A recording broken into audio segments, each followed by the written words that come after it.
Hello everyone and welcome to the Philia's Talkshow, the show where we talk about video games and stuff like that, organized by the Philia Haven. Today I'm with Andrew. Hello Andrew. Hello. Hello. First of all, who are you and what do you do in general? I'm Andrew Rose. I'm a VTuber from the Philippines and I am a variety gaming VTuber, but I focus on fighting games and mainly focusing on Tekken, and that's pretty much it. Okay. Which Tekken game do you play the most? If we're talking about the most, it was the previous title, which is Tekken 7, because in Tekken 7, it's where I started getting serious about the game, started like really practicing and competing on the game. So the longest Tekken title I've ever played is actually on Tekken 7. Okay. And who do you play? I main Lily. Okay. Yeah. Okay, nice. Do you play competitively? Yes, sometimes. If my schedule is open, I do play on local tournaments, and even though I'm not that good yet, I'm still happy to do it because even in those tournaments, if I get eliminated early, most of the times I just chill with the people there because we just talk about Tekken, what we like and hate about the game, and it's all around. It's just a chill time to be when competing. Yeah, of course. Games are meant to be fun, so it's not supposed to be stressful every time. So chill gaming is cool. Is Tekken your favorite game? Yeah, by a long shot. Okay. The closest second favorite game for me is actually League of Legends, which is such a far cry about Tekken, but League of Legends for me is like the longest game I've ever played. I've played it since I was in high school. So yeah. Yeah, a long time. I don't know how you managed to play that game. I tried myself and I can't play that game for the life of me. It's just too complicated, too stressful. I can't handle it. For me, I only played it because it was really funny because my close friend, my best friend actually, he introduced me into the game, and even though during our senior high school we didn't really talk, I just took off playing the game because every time I have free time here in the Philippines, especially before the pandemic, there were computer shops, basically computer cafes where most people play video games. So most of the time I spend my time there because I really didn't like spending a lot of time at home. Yeah. So, I can get that. Yeah. Okay. Do you have a streamer that you admire? Actually, a lot. But I'm gonna list down 5 because if I'm gonna list down all the streamers I adore, we might be here for quite a while, but so basically for my first one, especially when I was a kid, up until now, I really like watching Vanos Gaming, if you know him. Yeah, okay, I see. He's one of like my favorite gaming YouTubers back in the day and until now, but I don't really watch him right now because my likes kind of changed. So yeah, and going with that trend, I'm going to be talking about a local content creator here from the Philippines, which is Rabisco. She's a friend of mine and she's one of the biggest Genshin Oyo games content creator in the Philippines because I met her actually when she was streaming on Facebook, and yeah, we just kind of chilled, and I really like watching her streams. It's pretty fun to watch.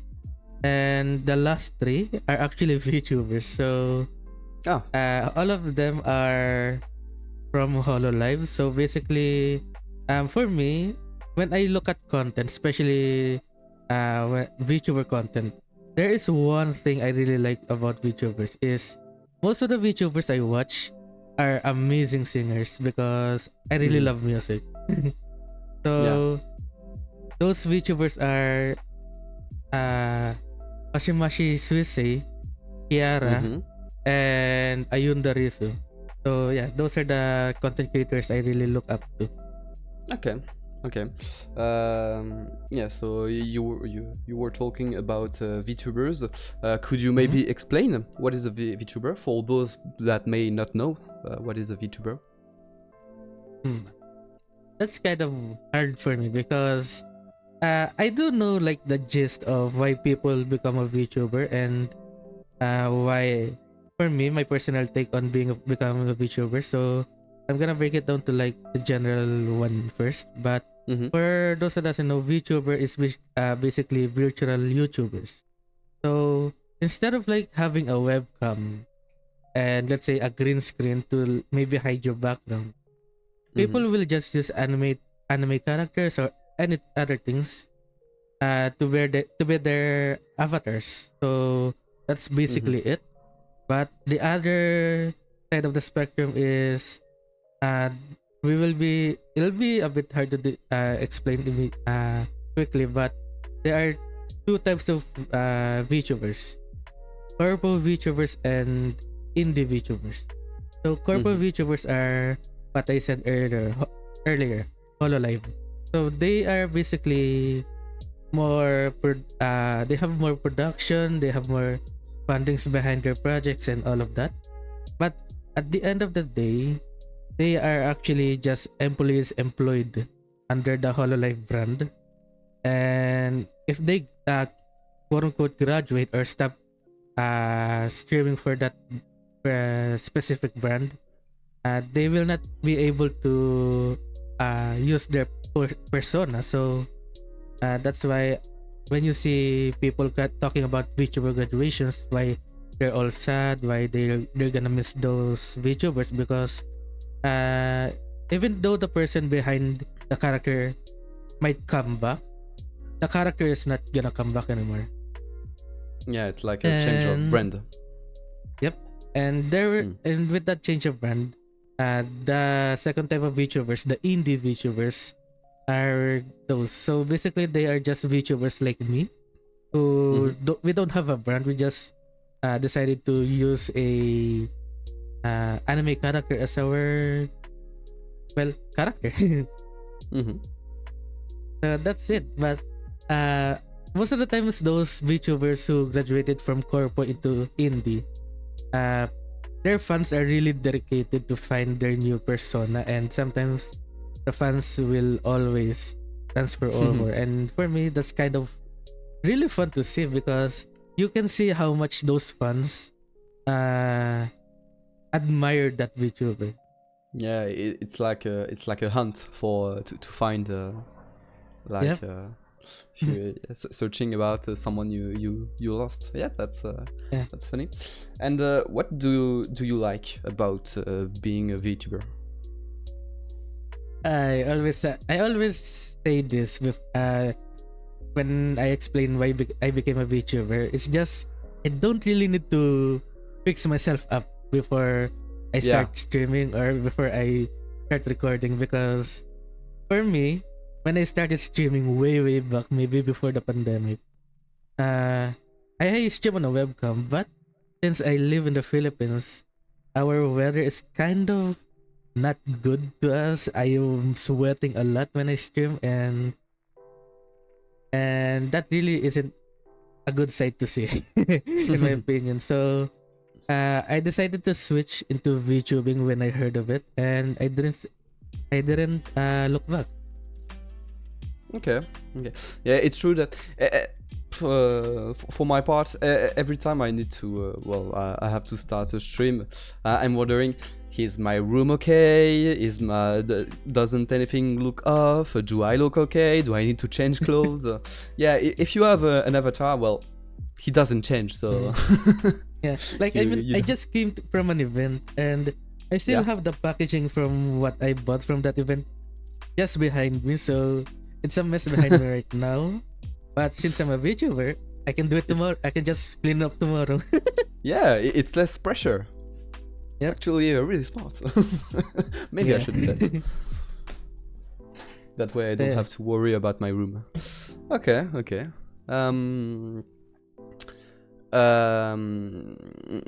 Wait, I'm lost.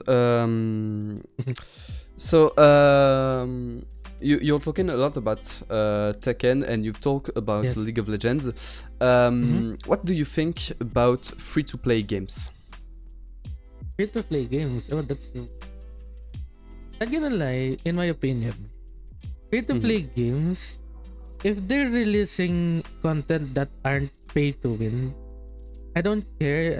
I don't really care if they're, let's say, releasing a character skin which is so good that it's kind of predatory that they're releasing it behind the paywall. But in my opinion, that's fine because they they need to make money from the game.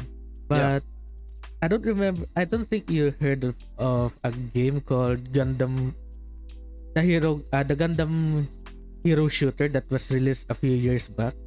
But that No. game really pissed off a lot of people, including me, because some of the skins are borderline pain to win. Kasi, or I mean, it's just better, and this is what, in my opinion, game studios should avoid: giving certain buffs on certain skins, especially, and putting them behind paywalls. Yeah, I agree. I agree. Plus, the thing about free-to-play games is that, well, it's a lot easier to to play for some people because when you have a lot of games that are like 30, 40, 60 bucks, things like that, well, it's a lot.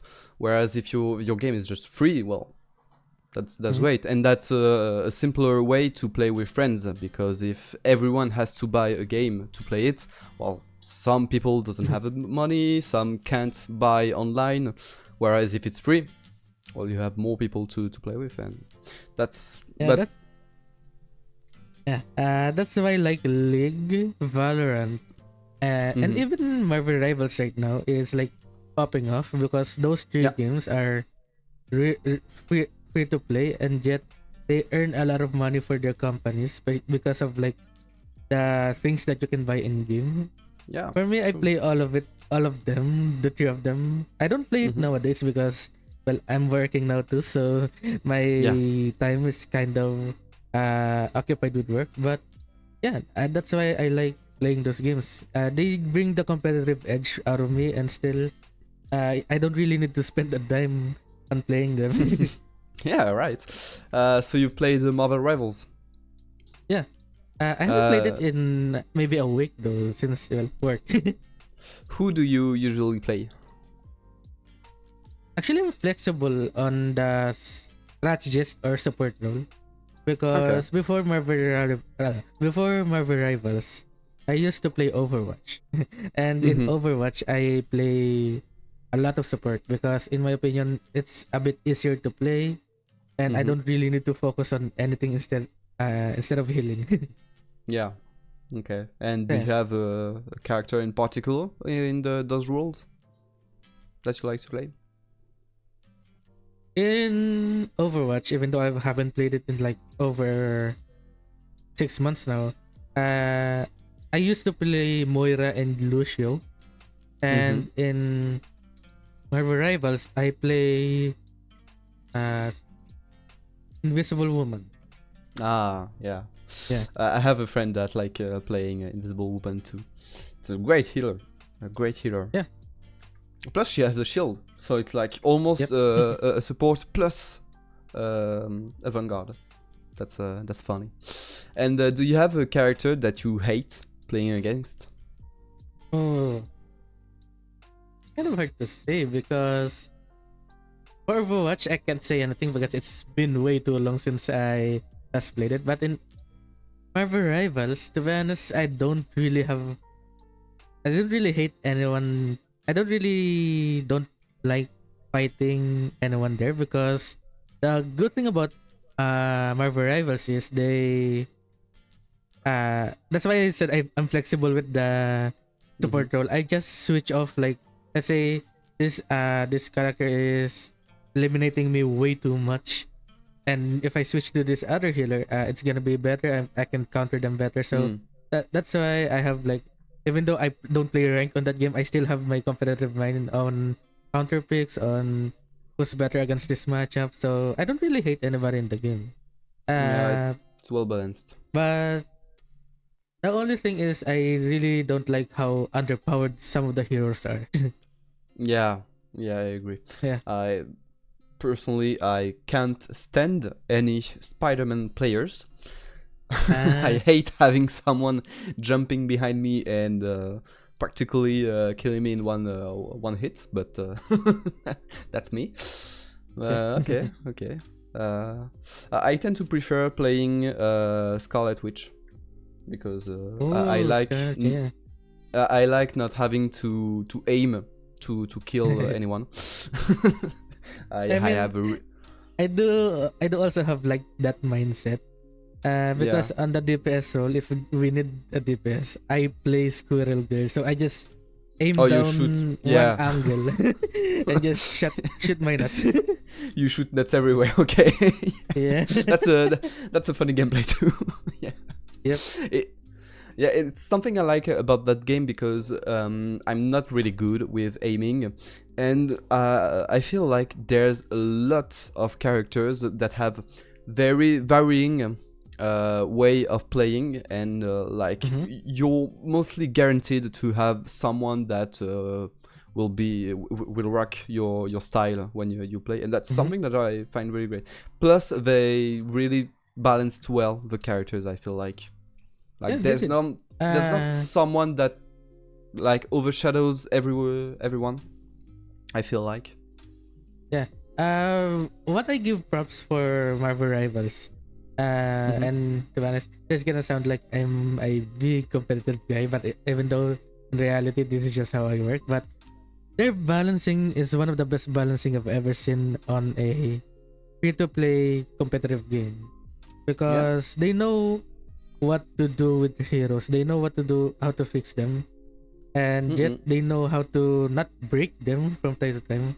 Like, it's amazing how much they fix their heroes. And I'm comparing this with League because I've played so much League, and I know how much they can really mess up a character's kit.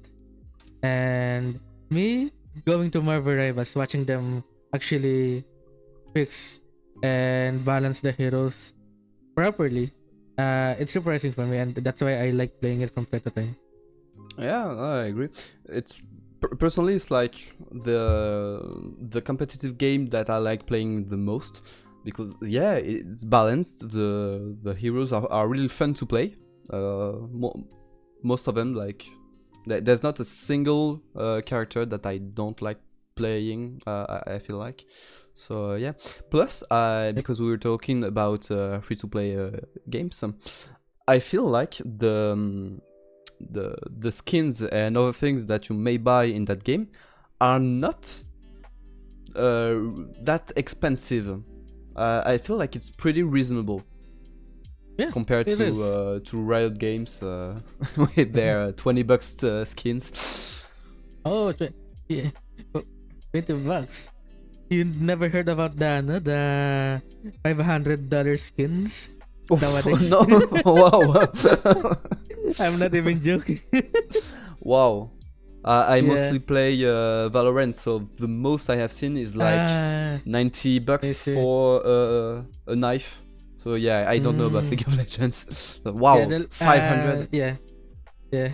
It's insane. The Yeah. skin, the $500 skin, it's actually celebrating one of the best players of the game, Faker, Okay. because last year Riot announced their League of Legends Hall of Fame, and of Hmm. course Faker being the best player in like over a decade now.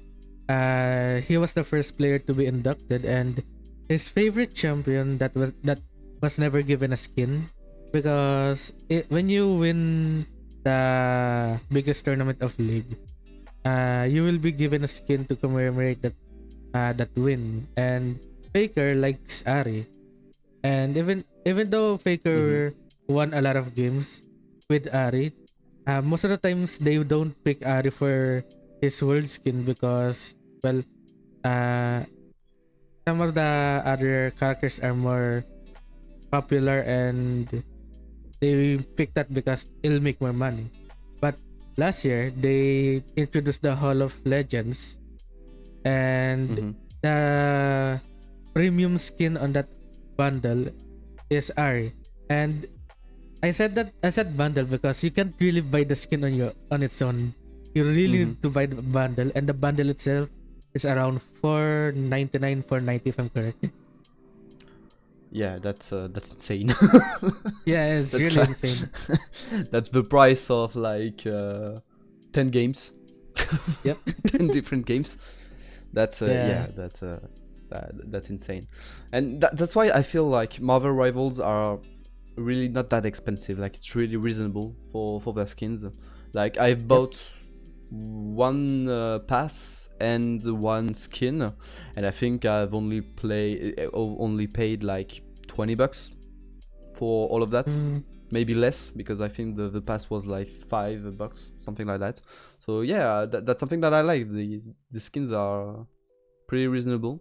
Plus there's a lot of free content, and that's something that I like. Yeah. Because for the only example that I have is Valorant. In Valorant you have like the short guns that have sometimes free skins, but for all the big guns, the Vandals, the Bucky, and all things like that, there's no free skins. It's always paid, and it's usually around the $10 minimum for the I'm not gonna say bad, but the mediocre skins. And like the really good skins are like 20, 40, $60, and like for just one skin it's a bit much. Yep. That's something that I like a lot. Yeah, in Valorant, in my case, like I only bought like 2 skins. One is one of the mediocre skins because I like the character. I don't think you. I don't know if you know the Valorant Go bundle. Yep. Yeah. The bundle. Yeah. So I bought the Vandal Phoenix skin for that, and I bought the Yoru butterfly knife comb, and that's the only 2 skins I bought. Okay. In Valorant, I bought the New Frontiers sheriff, the sheriff that spins, and there's the cowboy, the cowboy. Yeah, the cowboy, the cowboy with the cowboy music. I took that one because I love that skin too much. Even if I don't play that much sheriff, but like that, when I do have to play sheriff, I have a cool music, and that's great. Yep. And even if I don't have it now, I do want to buy the Kuronami Vandal, which I find beautiful. But like, just those 2 skins, it's like $40. It's insane. Yep. Yeah. For that price, it's like 10 skins in Marvel Rivals. Yeah. Like the difference is insane. And speaking of Marvel Rivals, have you played Ultron? He released recently. Oh yeah. I played him for a few matches. For me, he's a bit. It's not a own one healer type of support. He's more of a aggressive support that you want to charge in with, because in my opinion, in the game, in any team comp in Marvel Rivals, you need at least two supports or two strategists. One main healer, one support sub healer. So most of the times for me, Ultron is a sub healer because yes, he does give decent healing, especially with his drone and ult, but it isn't enough for him to like solo heal.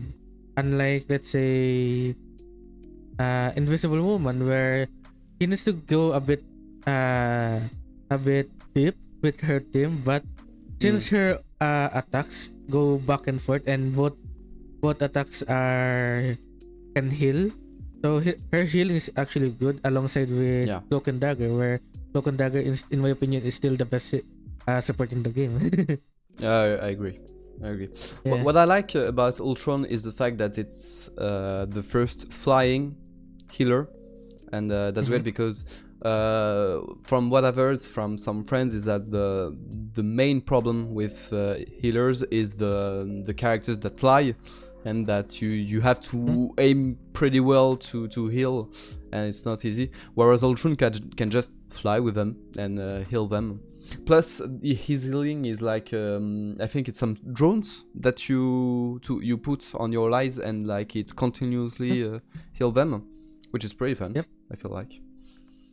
Yeah, like you don't really need to focus healing, because when you just if I'm correct, when you just have your ally with the drone in your line of sight, you can just don't look at them and maybe shoot the enemy and deal extra damage to help your team. Yeah, it's a multi-purpose healer. Yep. I didn't have really the time recently, but I want to try playing it.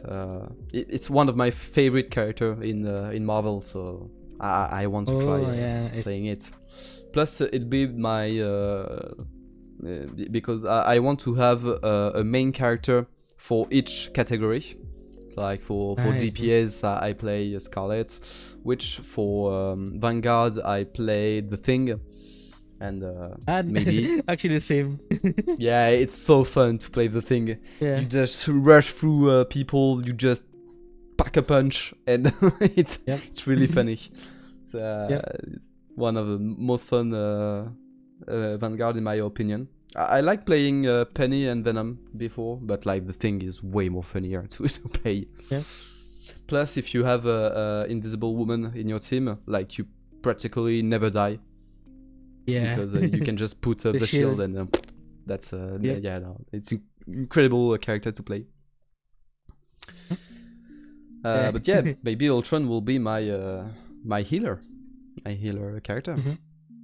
Yep.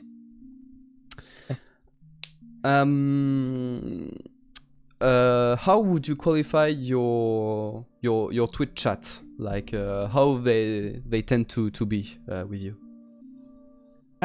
It's a bit hard because I think out of all of the streamers, part of the Streamers for Good program is I rarely have chatters on my streams, because this is, I don't know, maybe a bit I don't remember the right word, but I just like maybe joking about myself. But in my opinion, especially if I'm focusing on a game, I'm really not that interesting.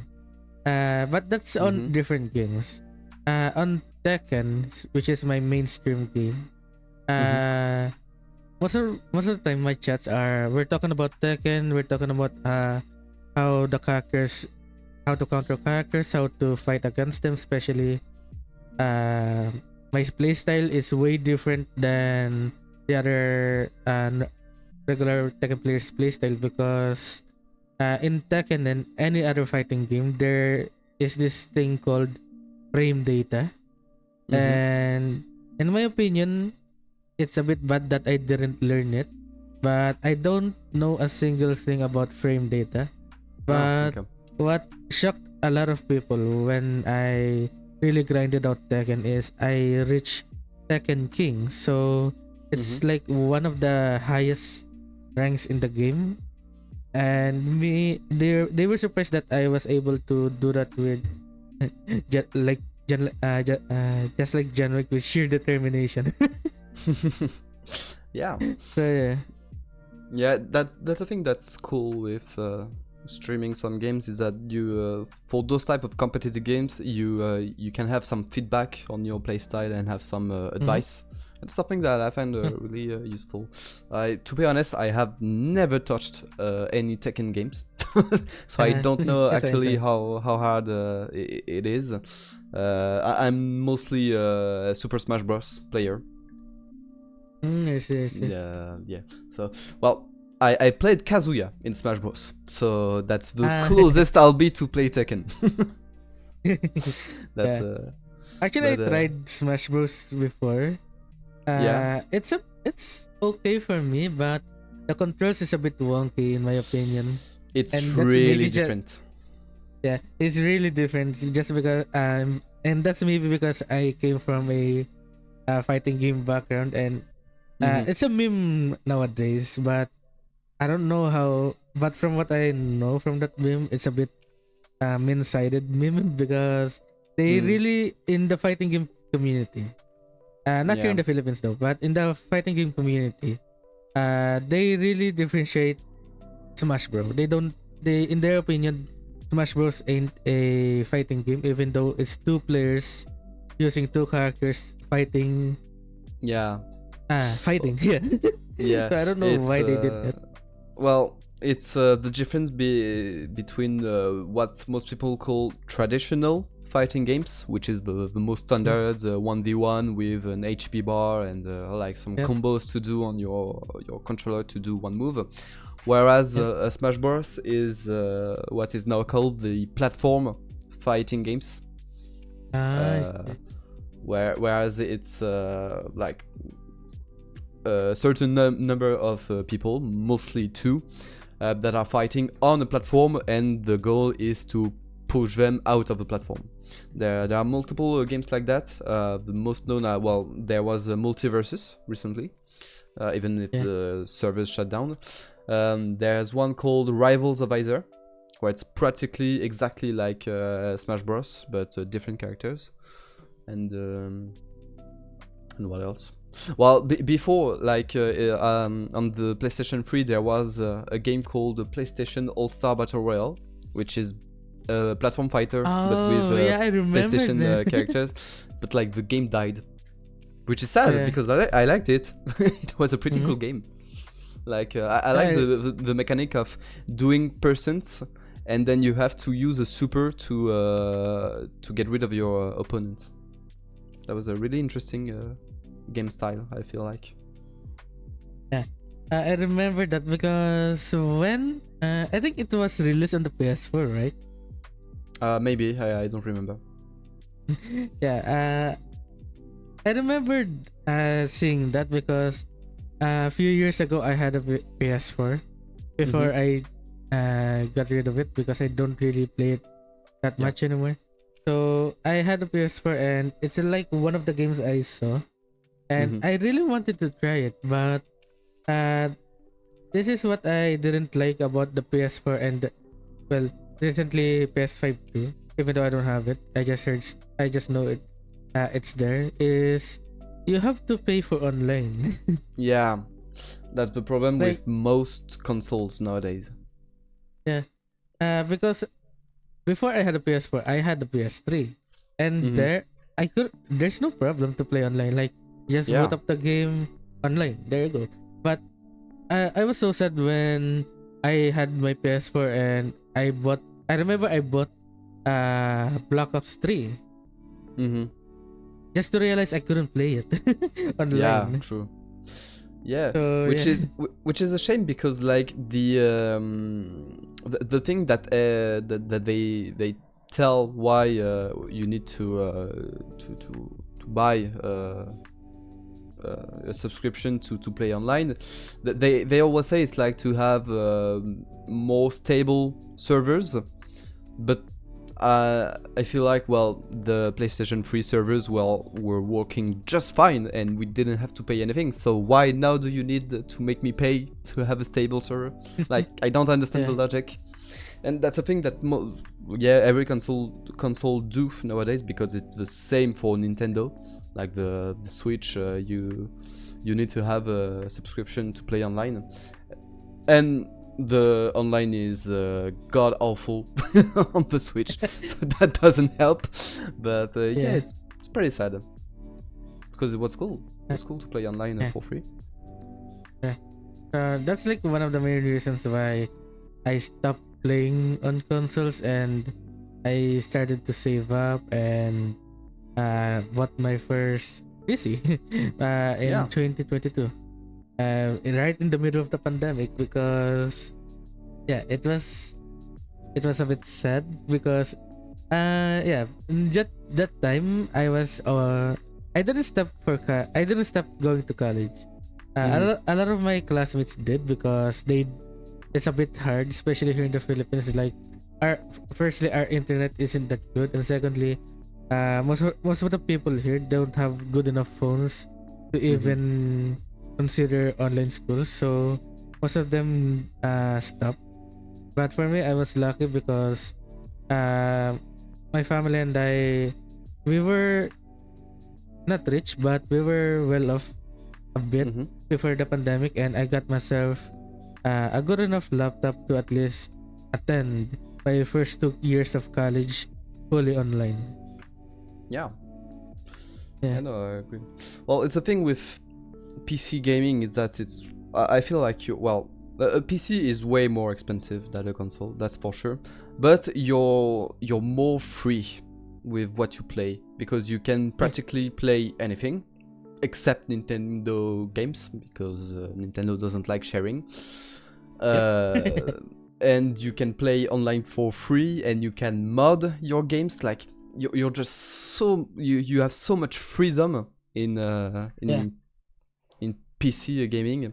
So even if it's way more expensive, plus whereas if you buy for example a PlayStation 5, you know that for 6 to 8 years you're going to be fine. Every games that you play, you're going to have it's going to work just well.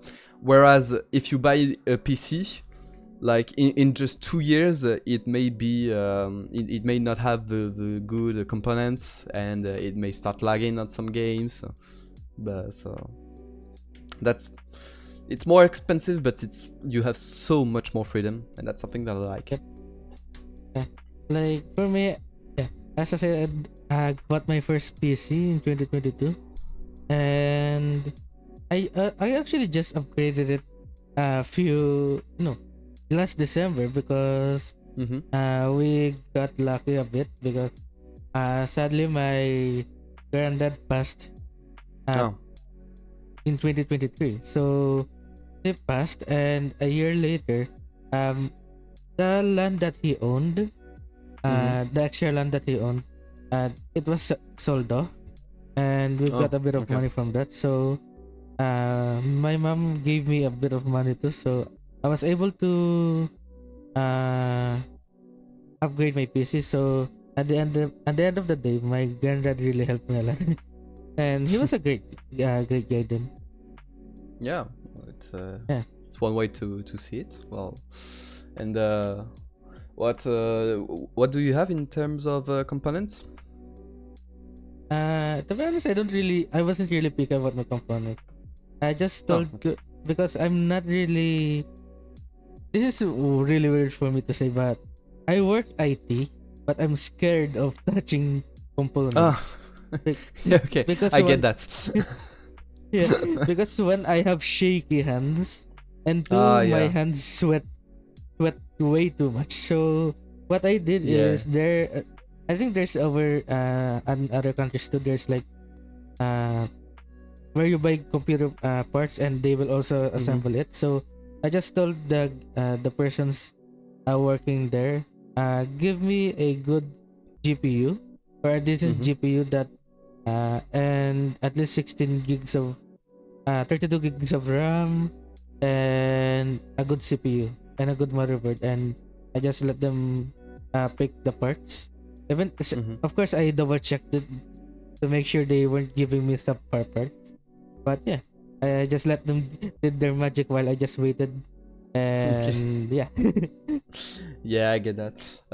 It was a few weeks ago. I upgraded my RAM because like I had 1 tera, I think, something like that. And I was starting to have problems with my games because like they tend to weigh too much when it's 100 giga for one games. Well, you're pretty quickly going to run out of space. So I actually took 2 teras.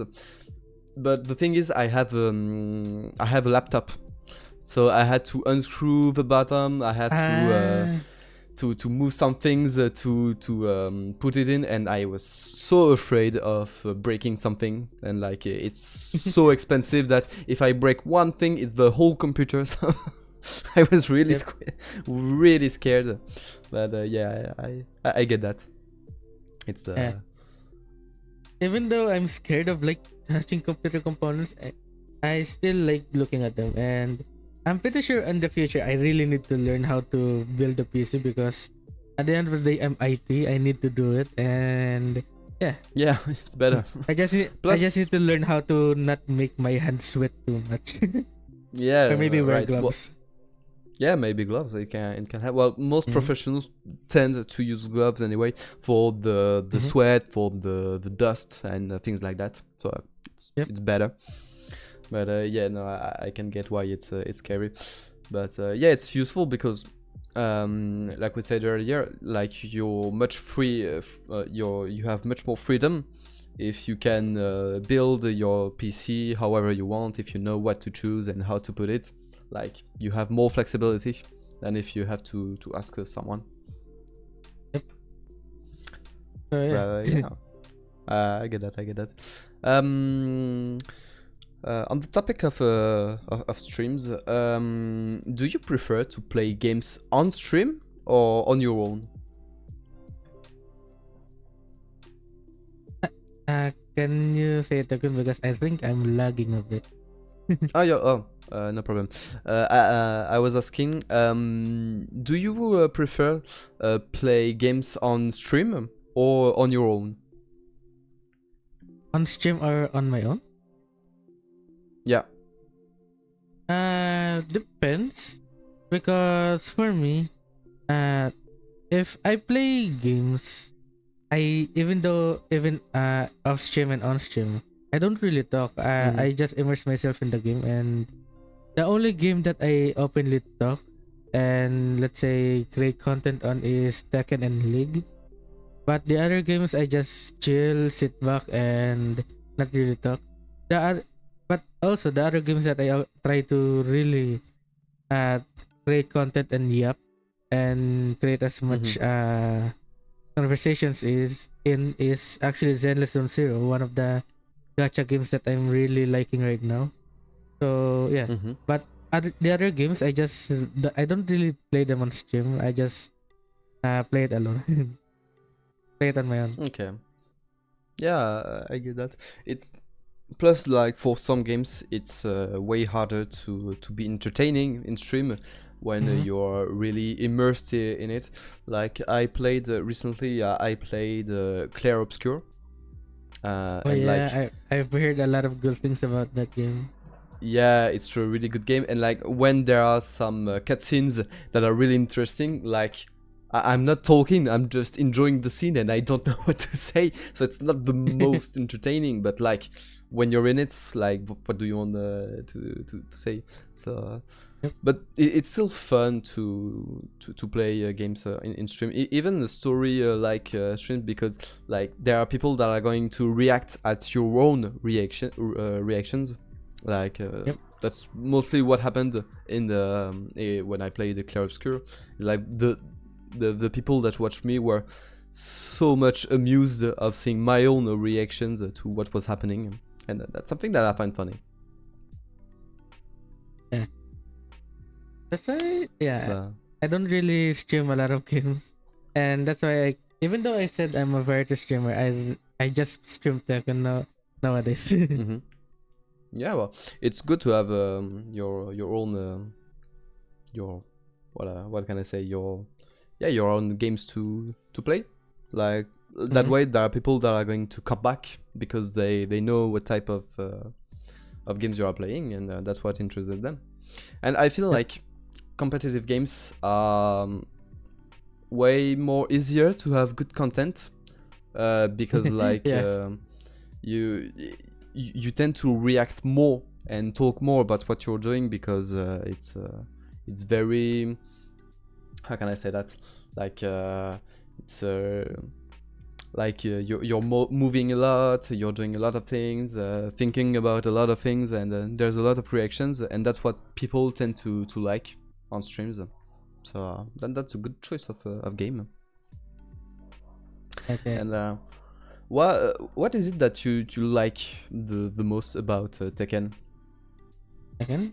Actually, it how it changed me because before I started playing Tekken seriously in Tekken 7, it was before, like, it was when the pandemic started. So I was playing a lot of League, and there is this running joke like a lot of League players are pretty toxic and pretty bad, but I became that joke because I became pretty toxic in League. Yeah. So when I took a break from League, like an extended break around 6 months, I took 6 months of League.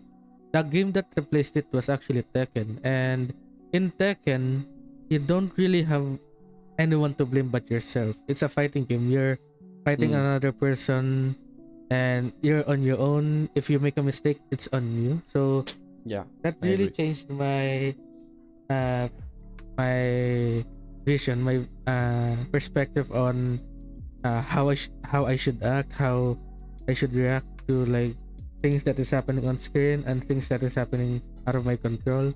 Because when I looked at it, when playing League, especially when I reflected not playing League after 6 months and just playing on Tekken, is I was getting tilted because I was creating a lot of mistakes, but I was blaming it on my teammates.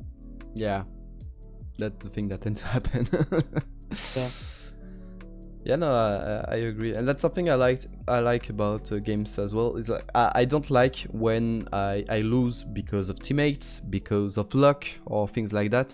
Like I really like when I lose, but it's because I did a mistake, like, and I have room to learn. That's something that I like the most. So I can get that. Speaking of fighting games, I have a little debate which I think will be pretty interesting for those type of games.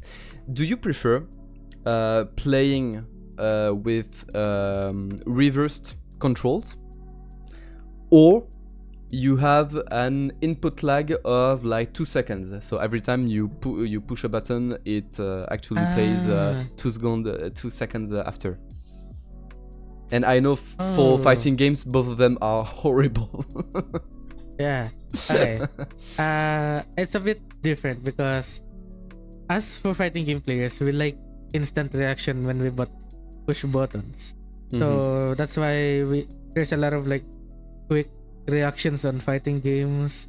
But the problem is when we start playing in tournaments, we are playing on the PS5, and the PS5 has a half a second. Yes, we calculated the how much it takes, but it has a half a second, almost half a second. I think actually it's actually quarter of a second delay on what you need to do. So when you play tournaments, you need to at least get some practice in, because even though in your mind you press the button at the right time, but since you're playing on the PS5, it actually might not go through because the delay on the PS5 is really noticeable. Okay. But yeah, and at the end, I like the instant reactions when I press a button on fighting game. Okay. So do you prefer the inverted controls? If you don't like having lag? Like, do you prefer inverted controls or the lag? Yeah, I prefer it. Okay. Okay. Interesting. You were participating at the Philia's Playfest of 2024. Have you had the opportunity to play some of the Belgian students' games? I think I didn't actually play. I think it was Lucking Tony who played the games because I think I was busy with school at that time, and I think I was when it happened. I think it was pretty late at night here, so I think I was out cold by that time. Even though I wanted to really try the games because I'm a big gaming guy. And that time difference and me being tired from doing schoolwork really didn't help me. Yeah. Okay. Yeah. Okay. Hopefully this year I'll be able to test some games. Yeah, of course. We'll contact some students to have some games. No worries about that. And do you have a preference between indie games or AAA games? I prefer indie games. What? It's not just because of the price, because there's like for me a lot more indie games. They get my attention more than AAA games. Like the last AAA title that I fully engross my time on is actually Red Dead Redemption 2. Okay. Yeah, I agree with that. But I feel like there's also some great qualities about the AAA games, because like there's a lot of games that even if they are AAA, they are like the story tend to be good. Like the best example I have of that is like Pokemon. Yeah. With the last game that they did, where the graphics were horrible and there was a lot of bugs, but the story was quite good. So I feel like there are AAA games that have some opportunity to be really good, but it's just not well exploited, and that's sad because it has some potential. Yeah, like me and my friends talked about this, but when we see AAA title games, it really depends on the studio nowadays, because let's say you see this game, it looks nice, the gameplay looks nice, but the studio is EA. Yeah.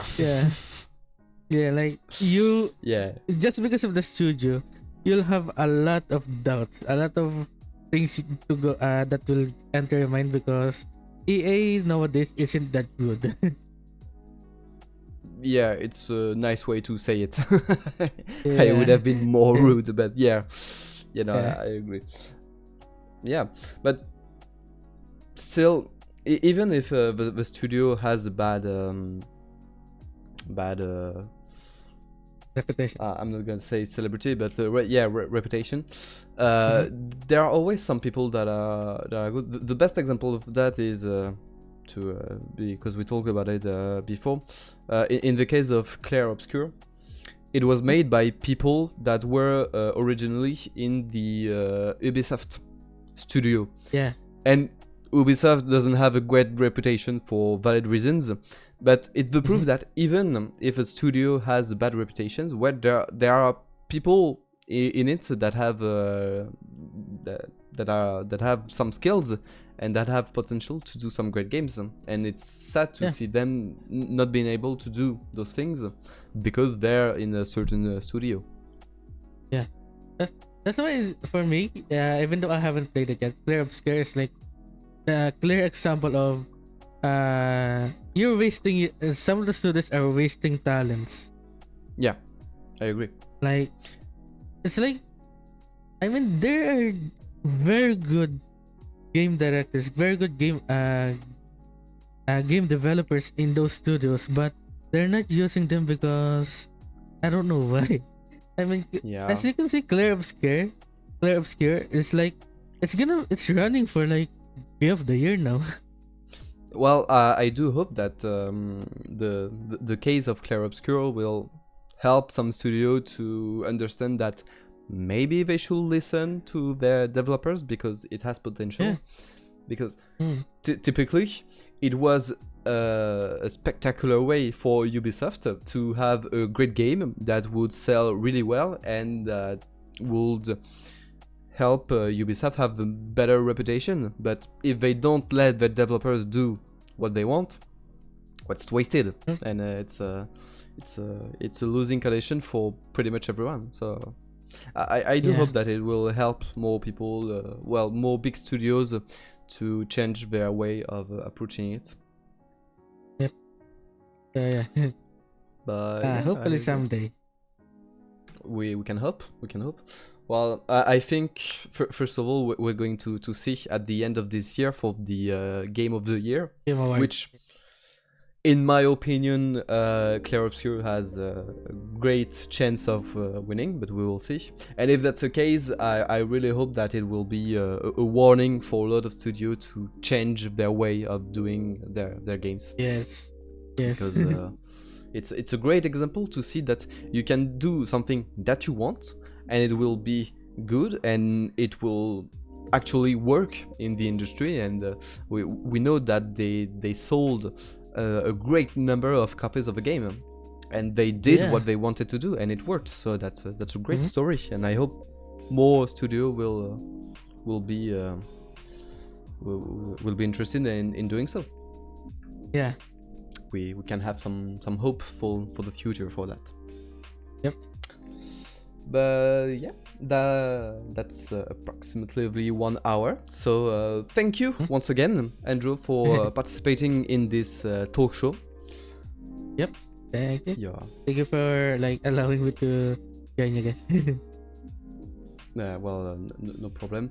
For those watching this, you can find all of Andrew's medias in the description of the video, as well as those of Philia Haven. And for the next, stay tuned for next week. And once again, thank you, Andrew, for participating, and thank you to everyone for watching it. And until next time, bye everyone. Bye bye.